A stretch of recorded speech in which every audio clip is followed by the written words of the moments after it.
Welcome to the Revenue Rewired podcast, hosted by StringCan Interactive's visionary CEO, Jay Feitlinger, and no-nonsense COO, Sarah Shepard. We're here to accelerate your revenue and give your marketing purpose. All right, hello and welcome everybody to this next episode of the Revenue Rewired podcast. Welcome back, Jay. Thank you. Appreciate it, Sarah. How are you today? Good. Last week we Good. had Susan, and so I'm glad to have you back. But Susan was such a joy to talk to. Sorry I you can't missed wait. it. I'm sure it was I amazing. know. I It can't. was so much information. She gets very passionate, I'm sure. Well, she does it in such a way that I was telling her this on the air. Like you explain things that don't make me feel stupid. Like data is a hard thing to verbalize, and she's able to do it without this. She can do it without the support of a deck, which is really a skill. And she said that was because she learned from her sister, like, help me not speak like some crazy data language that nobody's going to understand because that's just not helpful for anyone. And she does a great job. Not that you don't do too, but welcome Hmm. back. Thank you. Well, um, this one has been kind of percolating for a while. And so Jay and I actually would love to share with you all how AI is truly helping our business. Both of us take part in a lot of educational webinars and seminars, and I do a lot of like legal AI education, and we experiment a lot in the company. And I'm preparing a deck for a friend to help her and her business. And I thought, wow, I really struggled to make the deck because there's so much that we've done in the last 4 years that it's taken me about a week to pull it together, and I still feel like stuff is missing. I Hmm. know, Jay, you're going to review it and you're going to be like, well, what about this? And what about that? Yeah, Claude told me I have 7 hours worth of content. I have an hour. So I thought, where can I kind of share some of that content? And you and I were sharing earlier before the show that, this podcast would be a great place to do some very specific ahas for you all and how we're actually using it to grow the business and scale certain departments and make things better because there is, I don't want to call it a myth because I think it does work for some people, but for our business in particular, I'll say the whole AI saving you time is not the truth. What I found, and someone asked me this, hey, how much time is AI saving you? Like, how are you clocking that? And I'm like, it's not. I go home and work on stuff for like 3 hours. Last night I was up till 9. I gave myself an hour, and 2 hours later, here I am still working on this AI project. But it has sort of given me like a reinvigoration of several departments because now there are solutions to problems that didn't formerly exist. There's also customizations that weren't available before that cost a lot of time and effort. Like we've been debating internally, can we also now brand more items with clients' brands because it's just going to be so much easier. We don't have to use the StringCan brand. That's an interesting internal conversation. And I know, Jay, you have tons of stuff to add too, but we wanted to share with you all a couple of the things that might give you some ideas to help very focused pilots occur in your business that would yield success, which is where a lot of people are struggling right now, is the pilot conversation often dead ends because of various reasons. And so, Jay, I'd love for you to kick it off with any of your thoughts and then launch into the biz dev ideas. Yeah, I mean, I think again, I'm always blown away by if you ask the smart, harder questions, and you're very clear with whatever AI tool you're using, that you don't want it to be a yes person. You want it to have a kind of a challenger mindset.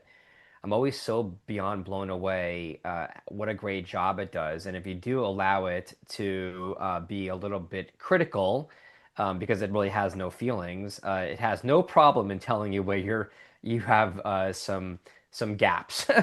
And so for me, I've always had really thick skin. I always love growing and learning and becoming a better version of myself in both personal and professional, roles.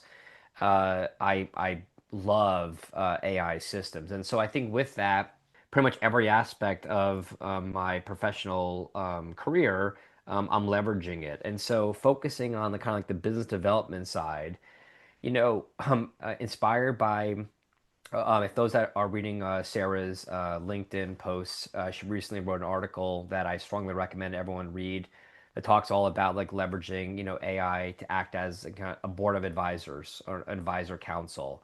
And so what I have found on the business development side is that, everyone has, different needs of why they want to have maybe a conversation with us. Some have different levels of experience working with a growth partner like us. And there are different kind of chapters or seasons in their business. They also have different levels of trust, not only in working with a partner, but also in the various tools. And so I have to essentially be a chameleon, and I'm constantly looking for ways to improve that. And so, with all the meetings I have a virtual note taker, and I have an amazing process in place where prior to every meeting, I have the AI systems help me get better prepared for my calls so I can deliver a high level of value to our client. Now, again, that preparation alone is performing so well because I have driven into that system 25 plus years of me working with other businesses on how to make it extremely smart. And so, again, you leveraging your business acumen to help drive the system to make you a better version, I think is amazing. But after every meeting I have, I run back through it, the transcript, the meeting notes, what the next steps are, all those details. And I basically banter back and forth with my business development advisors. I have numerous ones out there, and they all have different kind of value they bring, everything from branding to sales to leadership and whatnot, to help me give kind of a holistic view on the opportunity based upon that person, their role, and the company they're with. Now that being said, because of my experience, it's easy for me to be like, that's a bad idea, good idea, and I can obviously adjust it accordingly based upon my own personality. But the system is smart enough to know that I've given it all my details, and so it comes back and acts like a second brain for me.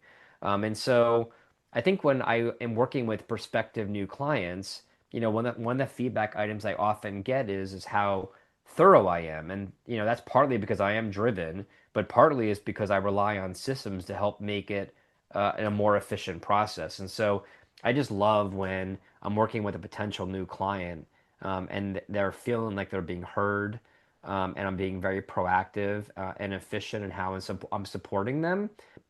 Prior to AI, it would take me, 2+ hours to prep for a new client, potential client call, and probably an hour to 3 hours of work post it. Now I'm able to get a lot of that hard work done so much more efficiently, and I'm applying probably a third of my time, but the time that I'm investing now in analyzing all of those outputs allows me to then add, additional point of view and perspective on it that takes it up a whole nother level. And so I have found from a business development perspective is allowing me to scale, my role within that space without having to, bring on, more resources to help me because AI is so efficient at filling in the gaps.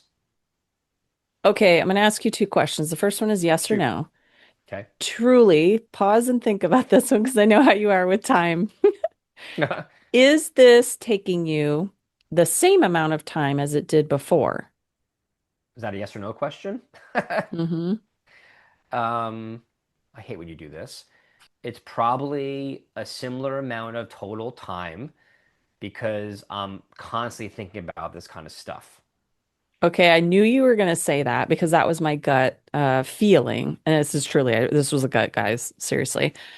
But here's the caveat now is that what's amazing about your 5 hours, we'll call it pre and post prep for a prospect call, that 5 hours has exponentially increased the speed in which this deal could potentially land because one of the challenges BizDev faces, I think, is having to answer questions from multiple stakeholders and departments. And each department typically has a very narrow focus of something that they're concerned about. Like finance is going to be like, well, how much does this cost? And when am I going to get billed? And how do I get out of this contract? And so on. And so now what you're doing using the advisor council is you're like pre-addressing some of those potential pitfalls that the stakeholders are going to throw your way that slows deals. So I would assume that deals would get faster, that the more efficient your process is with being comprehensive in kind of capturing the stakeholder personalities of the Yep. deal. Yep. Was there a second question? That was kind of it is, Okay. do you think the speed is there and like the value of that time? Because the time saving conversation with AI is there are some people where there are certain repetitive tasks that, I talked to one guy and he's like, oh my gosh, this is amazing because I have to do these reports and I only get paid per report. But if I can put in this template and do these things and it'll just take away a lot of the manual, I can actually do more reports. And I'm like, now there is a time saver that I 100% see. But it's often like when you're doing strategy work, it's not a time saver initially, but down the road it is. Yep. And so would you say that that is true that the time you're spending now in the beginning is about the same, but it's expediting the conversations to like become a more trust-based relationship sooner rather than later? Yeah, and I think again, like I kind of alluded to it, you know, I think I'm good at my role mainly because of how much I care about the relationships. And so because I care so much, I tend to go, as you are alluding to, you actually made a comment that I do go overboard sometimes with some of this stuff to offer value to companies. So I know I've been in their shoes before, and I know how overwhelming and frustrating it could feel where like, oh, I can't figure out how to get to step number two. If I'm stuck at step number one, I'm feeling kind of paralyzed in quicksand. And so I think for me, one of the best things that AI today doesn't have is that heart and soul because it doesn't care in theory about feelings, even though it tries to fake it sometimes. And I think for me, I tend to overthink some of those things. I want everyone to feel, so heard.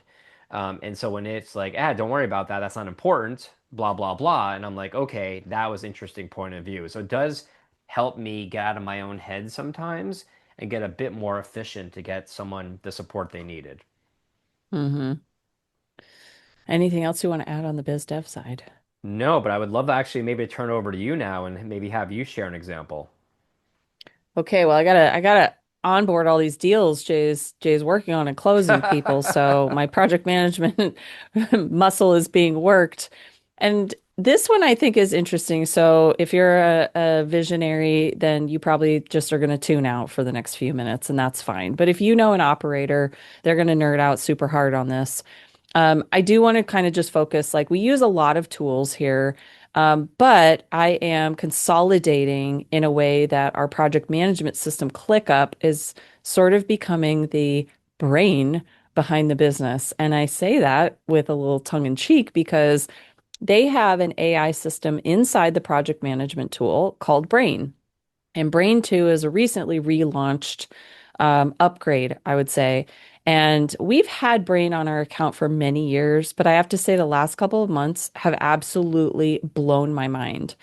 And so a couple of examples are things like I can create an automated health report using ClickUp that scans our CRM, emails, meeting recordings, project health, and it will basically once a week give an entire dump of information with specific issues to look at, sentiment of the client, who's the origin of most of the emails. Are they coming from the client side or from the agency side? Are there things that we are waiting on? It actually called out when we got an automated out of office that, hey, FYI, you have this project due on this day, but it says client review. Well, they're out until the following week. So adjust this task. And so that has been really exceptional, not because of the automation necessarily, but because my entire team now has visibility into that. It's no longer living in one person's role or head. It's now available for everyone. And so, let's say you also need to schedule like a meeting to catch up on something. That happens when projects move really fast. Um, I asked the system, all of this is inside ClickUp. I need you to find time on my calendar to meet with Jay and Ryan. It automatically pulled up the calendar, gave me a couple of options. I picked an option. It completed creating the tasks inside the project management system for time tracking. And then it asked me, would I like a recap of the project for the last 7 days to be placed inside the calendar event? Yes, please. And all of this off of like one prompt and a button click. That particular tool has really changed our system in the best way and internal conversations because I think about a lot of organizations that are kind of living in, most organizations live in a project management system like Asana or Trello or Jira. And then they also have a chat system like a Slack, a Teams, a Google Hangout. And then they have email and maybe a couple of other smattering of tools that they use internal and external. But now this is really making the case for ClickUp's ability to connect with other tools. It's not saying I need to get rid of those tools, but it also is making even more important the content that goes inside your system. If it's not in there, it can't pull it. And so it's really created this visibility that wasn't there before because the communication actually has a consequence in a positive way. Like, wow, there's no complaints about how I have to be so granular in my reports. A lot of it can be automated. ClickUp has its own note taker and it will transcribe this meeting for me and send me a document at the end of this meeting with my to-dos. And I think just a couple of those have been really inspiring to me and how I build the system for the future. And Jay, you're like a user, whereas I'm sort of the admin superpower hmm behind the scenes. I'm curious how your perspective has been in using something like that. I mean, obviously, I'm pretty blown away watching how you're doing all of this. I, I don't know how we could be as efficient if we didn't have access to all this kind of data.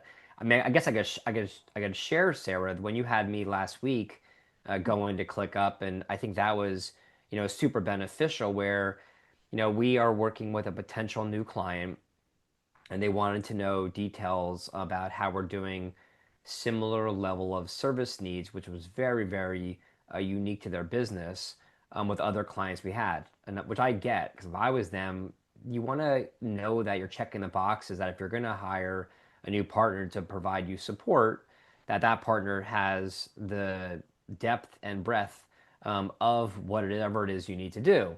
And with my role, I'm not as involved in the day to day, and our team, is very busy working on various different client projects. So Sarah encouraged me, hey, why don't you, pop into ClickUp and use Brain to get the data we need to see what it comes back with. And I wasn't even fully aware of a couple of the items that it worked on.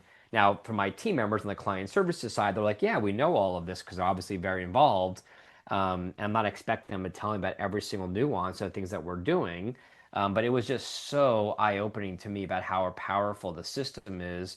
Again, even on the AI part, the more you leverage a system that is capturing and remembering all of this stuff, from an archive perspective, it's just so neat to be able to go in there and ask it and prompt it these questions.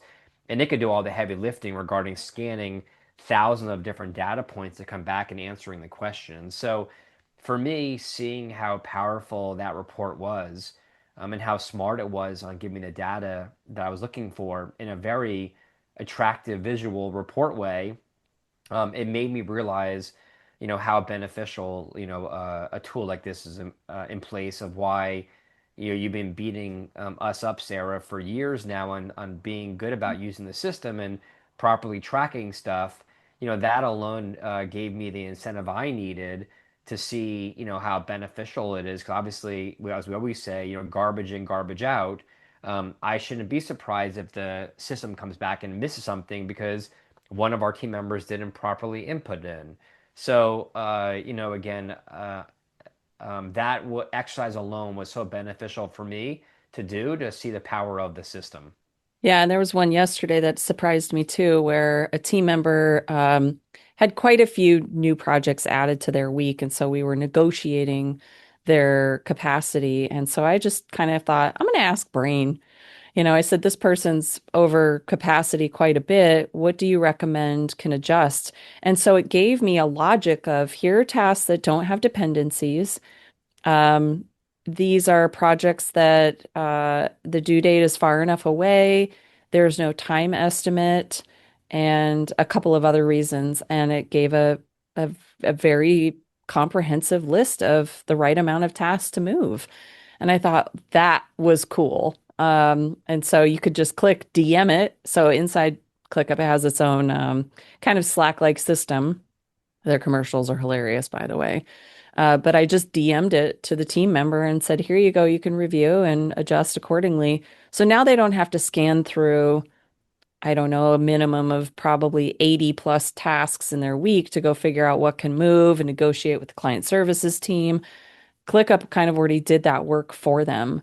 So it's collaborating on a level where it used to be required multiple roles and stakeholders in the organization would need to participate, like client services team lead and, freelancers. But now it's kind of taking a little bit of that away and giving you back the freedom to make those adjustments, and everyone can keep doing better work, and more work than they were before.